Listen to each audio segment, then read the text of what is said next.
In the basement of Westford General Hospital, room 12 doesn't exist on any patient registry. It is a ghost room, empty, decommissioned, and locked.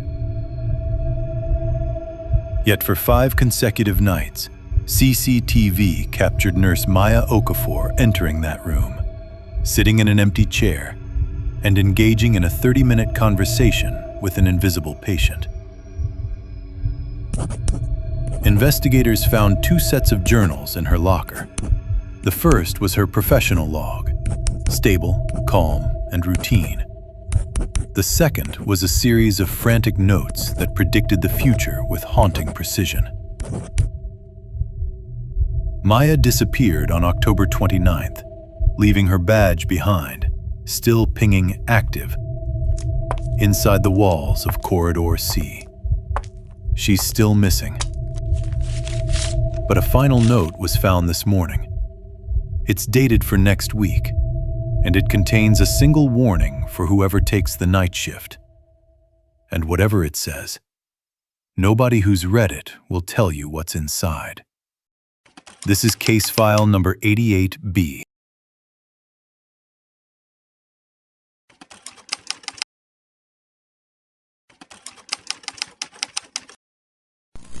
The following materials were recovered from Westford General Hospital's psychiatric wing following the disappearance of staff nurse Maya Adeze Okafor on the morning of October 29, 2024.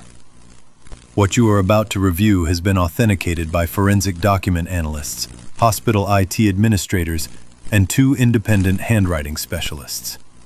No charges have been filed. No arrests have been made. The investigation remains open.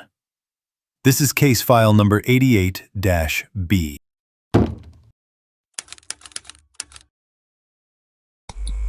The security system at Westford General ran on hardware that should have been replaced in 2019. What it captured was real. What it captured was enough. Corridor C of the psychiatric wing stretched 43 feet from the stairwell door to the medication station. Narrow, low-ceilinged, lit by 8 fluorescent tubes mounted in pairs. 7 of them held steady. The third from the far left had been flickering since a maintenance request, logged 14 months earlier, went unresolved. Nobody had fixed it. Nobody had thought to ask why facilities kept closing the ticket without sending anyone up. The HVAC system ran constantly on that floor. Staff who worked the night shift long enough stopped hearing it consciously. It became something else. Less a sound, more a pressure behind the eyes. At 2:03, nurse Maya Okafor entered the corridor from the northern stairwell door. She moved the way experienced night shift nurses always moved. Steady, deliberate, conserving energy the way a long-distance runner conserves breath. She carried a clipboard. Her lanyard, visible even through the degraded resolution, read, Level 2, Psych Clearance. She slowed as she passed the door marked Room 12. Just slightly. Just enough. She glanced down at her clipboard. Then she continued walking. The door to Room 12 remained closed. The corridor returned to its permanent, humming stillness. At the time, there was nothing remarkable about this footage. That assessment would not survive the week. The second item recovered from Westford General's psychiatric wing was Maya Okafor's personal nursing log. It was not an official document. Hospitals do not require their staff to keep personal journals. Maya kept one anyway. 18 months of night shift entries written in the same cheap, thin-ruled stationery the hospital stocked in every supply cabinet on every floor. The paper had a slightly waxy texture that nurses described as unpleasant to write on. Maya wrote on it every single shift, regardless. Forensic document analysts noted the quality of her handwriting in these official, personal entries immediately. It was precise, upright. every letter evenly spaced from the next, ink pressure consistent from the first word of an entry to the last. The handwriting of someone who was methodical by nature, who treated even a private journal like a record that might one day be reviewed. Her entry for October 9th read as follows: 0200, completed bed check, corridor C. All patients stable. Room 12 vacant as per admissions portal. PRN, medications distributed to rooms 7, 9, and 11. No incidents. Standard. Unremarkable. The kind of entry that filled 18 months of identical pages. But then she added something. HVAC filter smell, getting worse near the East Junction. Like antiseptic over something I cannot name. Logged a second maintenance ticket. Doubt it will go anywhere. Quiet night. Investigators later cross-referenced this entry against the hospital's maintenance system. The second ticket Maya referenced was logged at 2:31 that morning.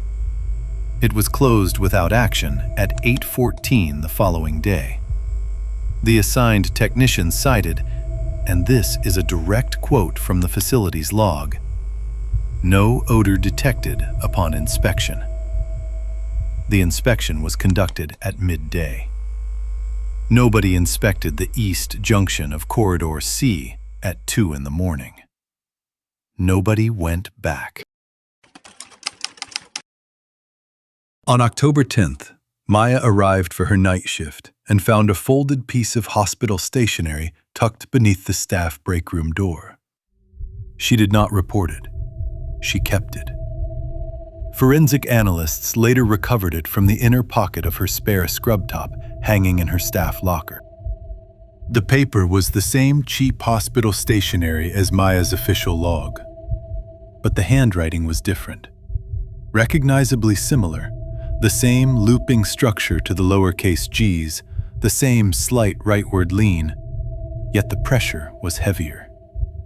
Ink had bled slightly through the page in several places, as though the pen had been gripped too hard or held too long. Letters crowded one another. The spacing was uneven.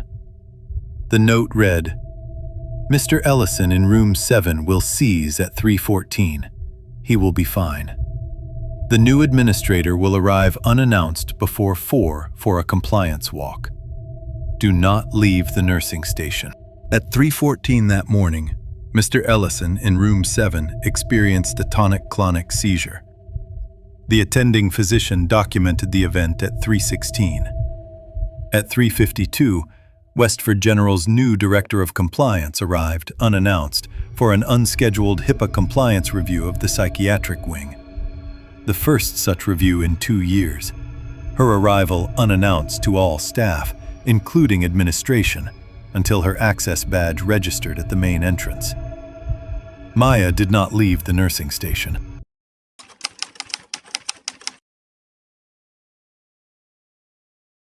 Choir. Room 12. Patient census, current and historical.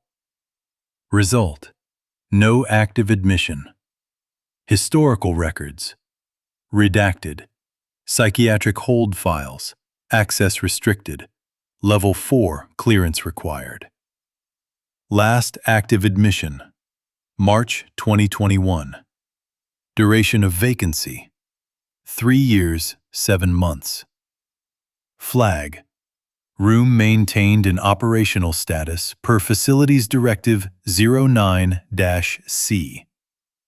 Reason: restricted. Maya submitted this query at 1:17 in the morning. She had been receiving notes for 4 nights. By the log's timestamp, she had already checked the census twice before, on the 11th and the 13th, both times during the 2 o'clock bed check window when she paused at room 12's door. She had never opened it. The query results confirmed what the admissions portal had shown for 3 years. Room 12 was officially, administratively, paperwork certainly, empty. She pulled the security footage archive the following morning before her shift ended.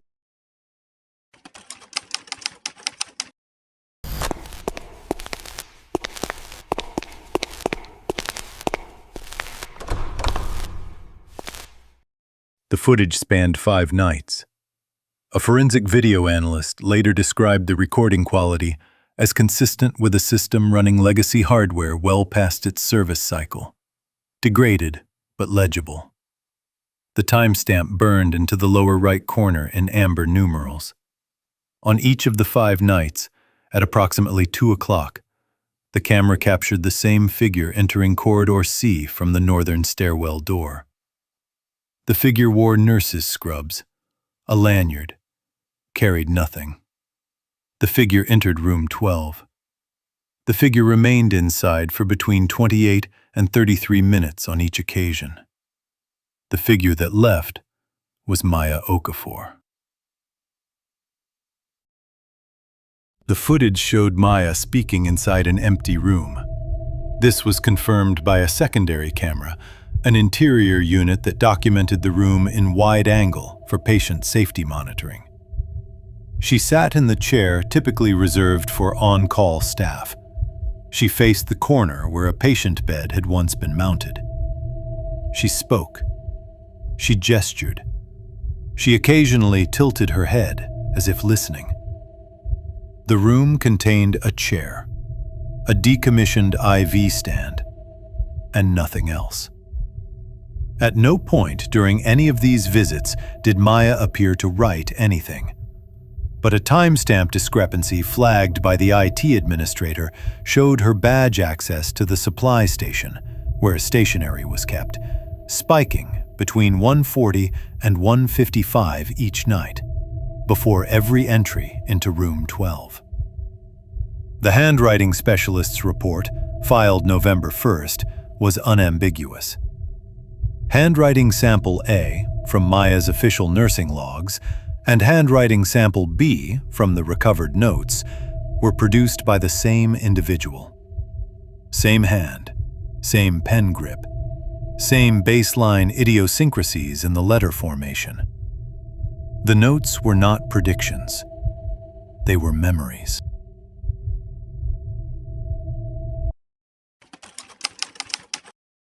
The handwriting was slightly degraded from earlier entries. The letters leaned more sharply. 2 words were crossed out near the bottom of the page and rewritten. Ink pressure was heavier than any prior official entry, approaching, though not matching, sample B. 0130. I watched the footage tonight. All of it. I don't know what to say about it that doesn't sound like I am writing my own psychiatric hold paperwork. I remember those nights. I remember walking the corridor.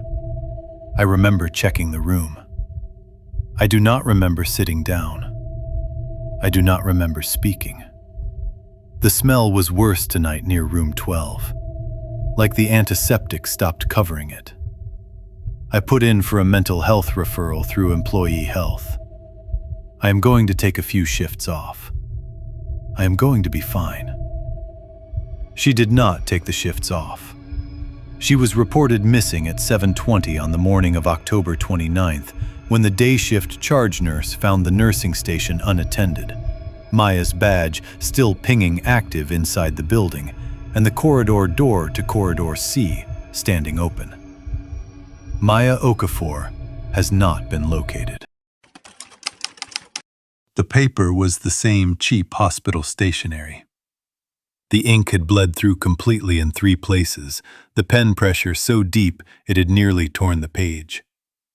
The handwriting was sample B, crowded, heavy, urgent. But at the bottom, in smaller, lighter letters that matched sample A precisely, someone had added a single line, as though 2 hands had finished the same sentence. The note was dated November 12th, 2024, 2 weeks into the future. It read, "Don't take the shift on the 14th. And below that, in the lighter hand, room 12 isn't empty anymore." Case file number 88-B remains open as of the date of this compilation. The admissions portal for Westford General Hospital shows room 12 as vacant. Facilities Directive 09-C continues to list the room as maintained in operational status. November 14th is in 6 days. No one has volunteered to work the night shift.